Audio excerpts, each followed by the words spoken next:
What is up, you guys? It's your buddy Upshaw, and today I wanted to give you guys a brief update on, I guess, my progress through this universe. So I'm going to be just kind of doing a little bit of a live commentary over some actual gameplay, as is. I just completed the survival challenge that this bastard Polo has been on my ass about for pretty much every single atlas I've found in forever. So, just to get you guys updated on my progress, I've made it through the entire first galaxy. I've completed the Euclid galaxy. I'm now in the galaxy... I forget what it's called now. Whoops. How do I even see that? I don't know how do I even see that. It's her... I will get to it later. We'll get to it later. So, Polo is completed. And I have a 48 slot ship. And I'm realizing that I'm in my active camo cosplay here while I do this commentary because green screen. But I've got my first 48 slot ship. And it comes complete with a little droid. Now, I'm not entirely happy with this ship. It is organized very, very well with regards to inventory, though. So I've got every single phase beam completely maxed out. I've got every single cannon completely maxed out. I've got all the deflector shields, all of the pulse engines, and all of the warp drives. So I'm feeling pretty good about the ship. The only issue is cosmetically, it doesn't look overly appealing. And this kind of gets into one of the things that, a little bit of a complaint I have with No Man's Sky, and something that they probably can easily remedy, fairly easily, and I hope to see in a future update. And that's better ship customization. So right now, the way you set up your inventory is great. I love the system. If you guys don't know, when you put similar things together, basically like the same component, say beam upgrades, if you group them together, notice how they get this green outline? They'll actually do greater damage. They'll have a better output in comparison to just having them sit alone. Same thing with my cannons, my deflector shields. They all have these outlines. So it's incredibly important to organize your inventory effectively. Due to that, it can really help you out in the long run. But getting into it, I really want there to be ship upgrades. It really bothers me that there's not. Because we can obviously upgrade the interior, but you can do absolutely nothing with your ship. Right now, if you want to go for a specific look, you've got to farm for ships, which takes a long time, or you've got to sit in the spaceship or the space station up there and just chill and wait for something that you want to use to finally show its ass up. And that takes forever, not to mention the fact that if you're going to get a 48 slot ship that has the look you want and has all of its warp drives, you're looking, believe it or not, at about 180 million units. 180 million units. It's crazy. It's crazy amount of units. My personal preference for finding a ship or for mining anything to get ship upgrades is to completely, and I thought I had it like foolproof 100%. Just to farm for units, find a great planet for farming, and sit there and farm.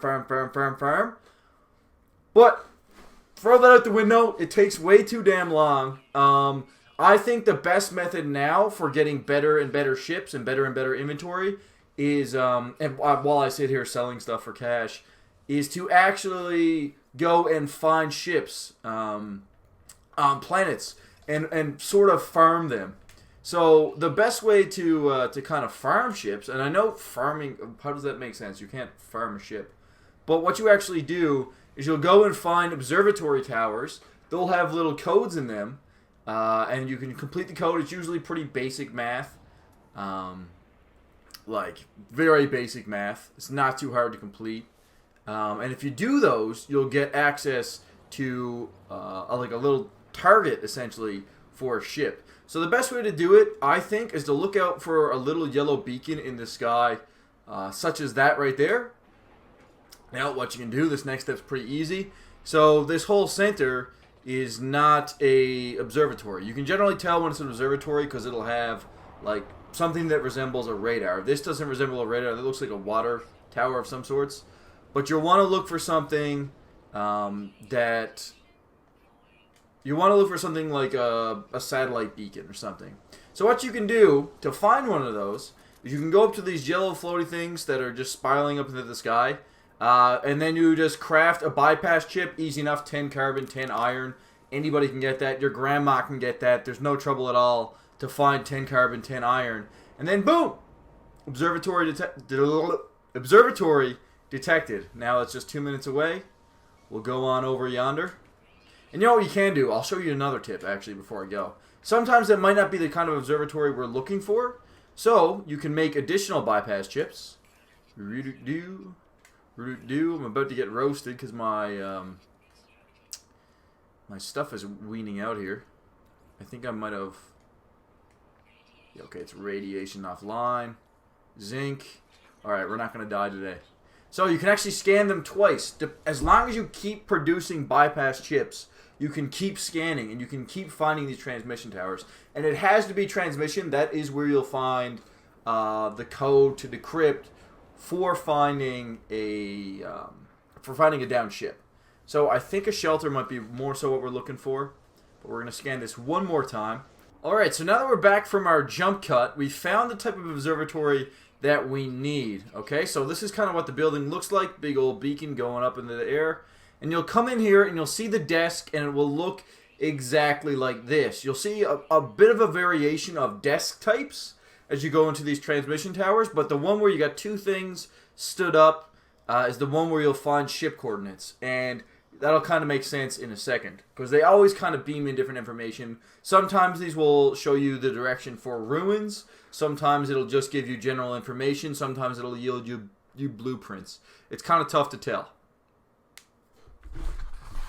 So,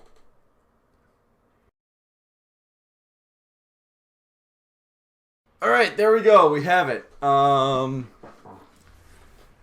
We have the distress signal detected. After some advanced maths and a little bit of guessing, maybe. I don't know. Did I guess? I don't know. So, we now have our direction for our downed ship. Let's head on over there and see what we got. It's probably going to be crap, but overall this is just going to be a general demo for you guys as to what you can do when you find crashed ships, because not everybody knows how to take kind of greatest advantage of them. So here we go. Let's hop on our thing. There's a little droid. Very R2-D2-esque right now. Boop. Oh, this thing actually looks kind of neat. This one might be neat. Hold on. I haven't seen one like this before. If I could just land my ship. That would be just great. That would be just great if we could just land our ship. Okay, so moving on over. Okay, so it's one of the little tubs. See, I love this design, but I don't like the front of it. I've seen cooler fronts. They're more like, they look like a grill on a Cadillac. Do you know what I mean? It's like a big it's a big air intake that's like a big triangle shape on the front. Those are my favorite looking ships. I still haven't found one that is downed. But what do we got here on this downed ship? Oh, look, it's a 48 slaughter. Beauty. But, I don't want it. I don't like the look of it. I already have a 48 slot ship. Everything's really wonderfully organized. If I'm going to get a new ship, I'm going to want something that looks better than this. This one does look good. But it's about even with my ship that I have now, and that'll be about a half hour's work to get everything working in functional order. But, just because I found a dud of a ship doesn't mean that I need to give up on it. Doesn't mean I can't benefit here. So what we're going to do, and this might look a bit cringy, just look at how dank that ship is. And this is what I'm talking about with the benefits of stacking. I know this is a little off topic here, but this is the benefit of stacking components of your ship. So see how we have these solid areas, right? We've got these solid areas, the solid red going around. That actually is because it has the exact same amount of cannon boost as my ship does. But look how there's this like little faded red on top. That is because I get an actual damage bonus because all of my cannons are organized properly. Same thing goes with my beam. Same thing goes with my warp. Same thing goes with my defense. It's pretty solid to organize your things properly. So, carrying on, we're going to accept. Oh no, Upshaw, why did you accept a piece of crap ship? This is why. Let me just, okay, I know this. It is known. So look, we're going to go right to our warp reactors. Look, if we shard this, ooh, look at that, dynamic resonator. Woo, piece of candy. Not actually, it wasn't a piece of candy. And boom. We now have 2 dynamic resonators. And they're stacked, too. That's kind of neat. So we can just ship that on over to our ship. We could save anything else we want. I already have plenty. Actually, I'm going to take the emerald and the gold. I don't really care about anything else. But, yeah. So if I were to shard all of this before, I'll just do it so you can see just how much stuff you can make from this. So we've already made about 60,000 units if we wanted to sell them. I will also say that dynamic resonators, if you're doing any kind of black hole warping, you're going to be breaking those really, really often. You need them to repair your warp drives. Warp drives are a big pain in the ass. If you break your highest level warp drive, you're going to need 500 gold, 500 emerald, which are the 2 rarest elements, and, well, rarest neutral elements, and you're going to need a dynamic, actually 2 dynamic resonators per warp drive. So it can be a pain in the butt. So if you do come across a ship, it doesn't hurt to just shard it down and take what you want. Look, we also have some chrysonite, we have some platinum, we got some dimensional matrices, we got a gravitino ball, all pretty rare things. So you can amass some pretty rare gear. It's a really easy way to get some good stuff and get it back in case you happen to be broken down. That is if you just happen to stumble right across a ship. So, it was nice owning you for the 2 seconds, but we're going to go back to our other ship now. Some people on the subreddit and some people in general on this game have kind of been discussing, why can't we just take things off the ship? Why can't we just shard it up? Well, that's how you shard it up. That's how you just take what you want from your ship and move on with your life. Let's just grab this knowledge. Too bad we don't drive a Lamborghini. So out of curiosity, I figured I would take another look for one more ship. I just want to get a better result. I'm still just on the hook to try and get something nice and dank. So this one is going to be 1440. I just straight up recognize that one. Distress signal coordinates located. Let's see how far we got to go. So as you can see, I've found 2 ships in the run of about 8 to 10 minutes. Is this the exact same ship? Are you kidding me? Is this some kind of joke? Are you serious, man? I didn't just find the exact same ship either. The ship is on the other side of the planet. What the hell, man? Sean Murray, why you gotta do this? Look at that. It's the exact same ship. This is crazy. The game randomly generates ships, and I got the exact same one. Either way, just have a look. All of these things we can shard for goods. So, again, that is how you find ships.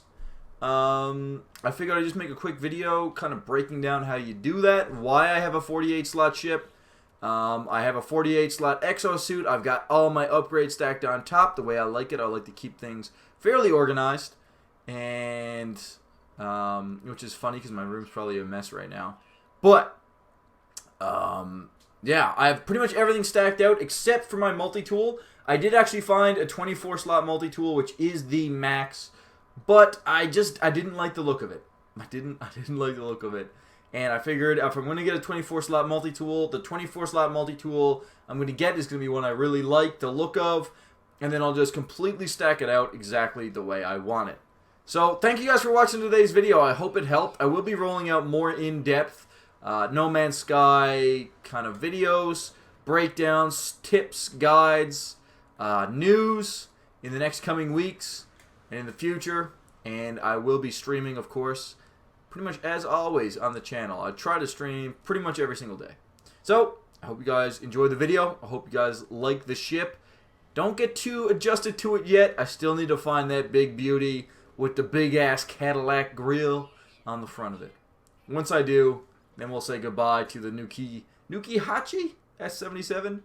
It's a pretty nice ship, but I need something new. Also, one more thing I should mention. The big tub next to the ship, right there on my cursor.